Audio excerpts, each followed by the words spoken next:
Margaret Stone, Director of Dakota County Library. I'm very happy to give you this last update on the Heritage Library and License Center remodel project because we reopened on August 1st. Now here in the lobby of the library, we've got some new self-checks machines. So let me just show you real quick how easy it's gonna be. All you need to do is put your card under, put your book, you're done. Very, very slick. We also in the lobby have space for browsing, and the new books will be here. You'll be able to pick up a book, check out, and be on your way very fast. Our new single service desk is right in the front where you can't miss it. It's going to be a great place for you to stop and get all of your information needs taken care of. And over here we have the iLab, which is the library's makerspace. And you can't miss the 90-inch TV, which is right here in center. We're going to use that to stream classes, show demonstrations, and webinars. First up right here, we've got a VHS to DVD converter for all those VHS tapes you've got kicking around your house. And over here, we've got a scan for your photos, your slides, or your negatives. Do you remember slides? We also have a paper cutter here for making cards or if you're into scrapbooking.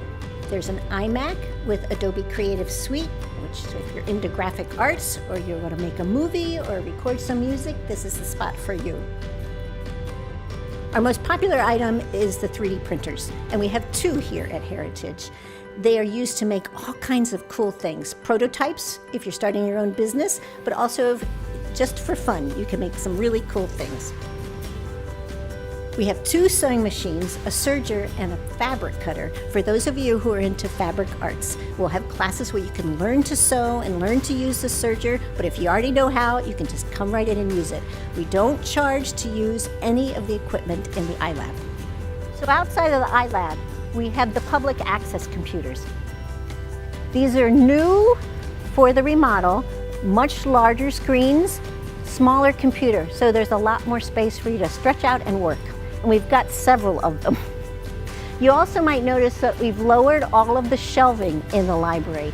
We still have the same number of books that's here. We didn't get rid of any of the materials, but the lower shelving makes it easier for you to reach the materials and just makes the atmosphere so much more welcoming. Now behind me, we've got 6 individual study rooms that are first come, first served. There's a lot of natural light in there. They're designed for 1 or 2 persons to work.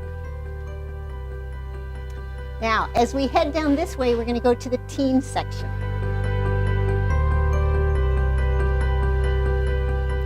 So here is the teen space with some very fun furniture, great places to just sit and hang out, and there's a bar across there where you can plug in your device if you actually wanted to do some homework or work. This is what we're calling our living room.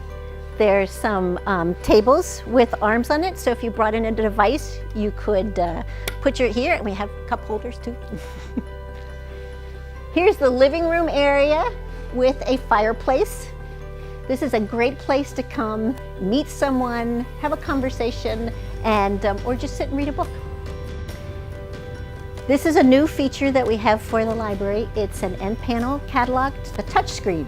So if you know what book you're looking for, you can type it in, or if you see one you want, you can just touch it, and then it gives you information about whether it's actually available at this library or you need to request it. This saves you from walking all the way back to the front of the library to use the sit-down station. We have those spread out over the library.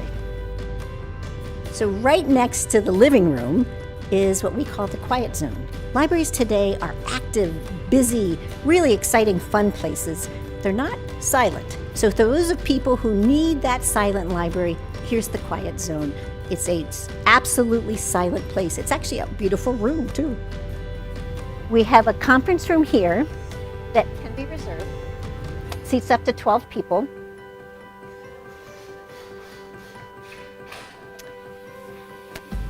And this is also a new feature for the library. It's a calming space. If it's those people who have sensory needs, they're in the library and they're getting a little overwhelmed, they can go into the calming space, shut the door, just Gives them a chance to regroup.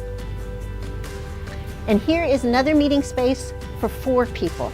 We added a lot of meeting space because we heard from people while we were doing the remodel that this is what they wanted and needed. So now we're heading into the children's area.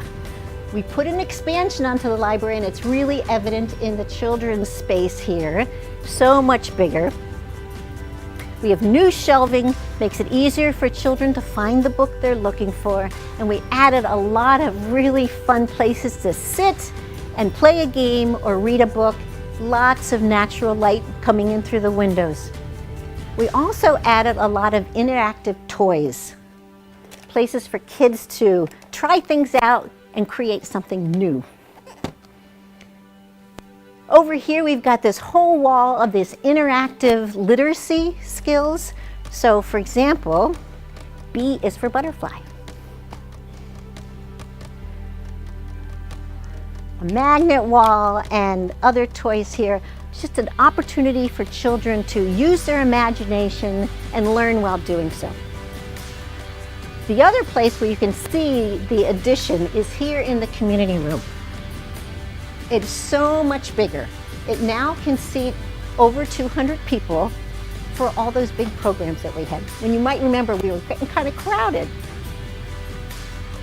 So here I'd like to introduce you to Kathy Jensen. She is Director of the License and Service Centers here for the county, and she's going to give you a tour of the new License Center here at Heritage.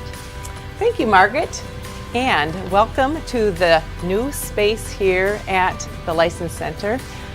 Those of you that might remember, we only had 7 seats prior to this new space, and that meant that quite a few people were hanging out in the hallways and waiting for their numbers to be called. But now, if you look at our new wonderful space, we have seating for 24 and ample space in the other parts of the area for people to get their driver's license, have ample room up at the counters with the staff without feeling like somebody else is in their business. One of the other main parts of this new space is we have additional staff that will be able to assist our customers. This will hopefully make things happen in a more timely fashion so you won't be waiting so long. Our services have remained the same. Our hours will be the same Monday through Friday, 8 to 4, and then also on Saturdays for your convenience, 9 to 11.